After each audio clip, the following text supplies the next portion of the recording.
অস্ত্র উদ্ধারে আমাদের এখান তো যত উদ্ধার হইবে অত টাকা যাবে।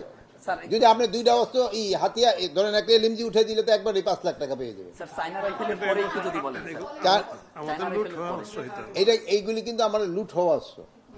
চায়না রাইফেল হলো 1 লক্ষ, এসএমজিও 1 লাখ। আর আপনারা যদি বলেন এসএমজিটা বাড়াই দিই, ইসলাম 1.5 লাখ করে দেবো, দাও এসএমজি আর 1.5 লাখ করে দাও, আরো আকর্ষণ দাও। SMG 1.5 lakh, LMG 5 lakh, LMG 5 lakh. হ্যাঁ পিস্তল হলো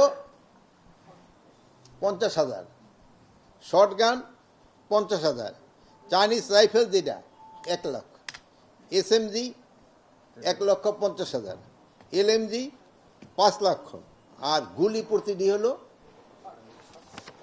5,000 না 500।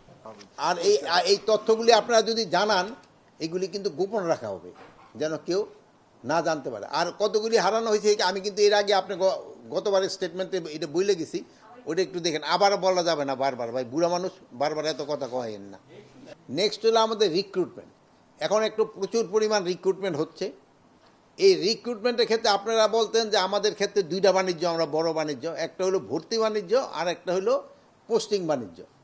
এই ভর্তি বাণিজ্য ক্ষেত্রে যদি আপনারা আমাদের ইনফরমেশন দিতে পারেন, এই জন্য আমরা এখনো টাকা ডিক্লেয়ার করি নাই, বাট আপনাকে ধন্যবাদ দেব যদি আমরা এখানে ভর্তিতে কোনো ধরনের কোনো দুর্নীতি হচ্ছে কিনা, যদি কোনো রকমের দুর্নীতি হয় আপনারা আমাদের জানাবেন ভর্তি বাণিজ্যের ক্ষেত্রে।